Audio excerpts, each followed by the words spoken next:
Niko hapa kwa ajili ya kueleza kwa kifupi jinsi mashine ya MRI inavyofanya kazi. Mashine hii ni mashine kubwa ya kisasa ambazo zinapatikana pote duniani, lakini mashine sisi ambazo tunazo ni mashine za kisasa ambazo ni 1.5 Tesla, ni kama mahali pengine pote duniani. Hata hivyo tunashukuru sana serikali kwa sababu imeweza kutupatia mashine 2 kwenye hospitali yetu ambazo tunazitumia hapa, na hizi ndo zinazosaidia kupima wagonjwa wetu hapa Moi.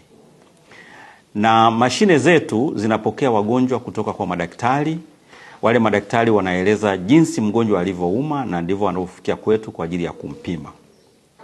Na mgonjwa kadri daktari alivyosema ndivyo anavyopimwa. Kama anaumwa kichwa, anaumwa mgongo, anaumwa kiuno au goti, basi atapimwa kutokana na sehemu anayoumwa.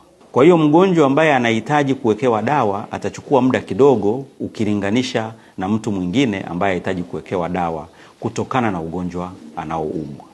Lakini hata hivyo mashine hizi zimetengenezwa, inaweza ikafanya mgonjwa kwa fast sequence, lakini inaweza ikafanya mgonjwa kwa sequence za kawaida. Na katika eneo la hili la fast sequence unaweza ukafanya mgonjwa kwa muda mfupi kidogo, lakini gharama yake ni kwamba picha zake hazitakuwa nzuri sana kuliko ukichukua muda mrefu. Kwa hiyo sisi wataalamu tunapendelea za muda mrefu kidogo kwa sababu picha zake zinakuwa nzuri sana na tunaweza kugundua magonjwa kwa urahisi. Lakini mashine yenyewe kama yenyewe ilivyotengenezwa, imetengenezwa kwa mfumo wa duara. Na hili duara mtu anaingia kwa urefu, amelala kitandani. Na kwa tafiti nyingi zinaonyesha sio Afrika tu wala Tanzania, ni duniani, kwamba wagonjwa walio wengi wanaogopa wakiingia kwenye mashine. Sasa ule uoga wao unawasababisha wajitingishe, na kujitingisha au kuongea inasababisha tusipate picha nzuri kwa ajili ya kuona ugonjwa wake.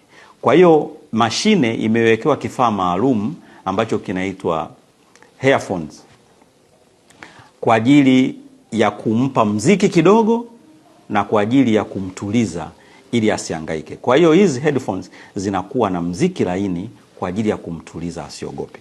Lakini napelekea hata watu wengine wanaogopa kabisa mpaka tunawatoa, wanakwenda, wanarudi tena, tunawatoa, wanarudi tena kwa sababu ya uoga. Ni kitu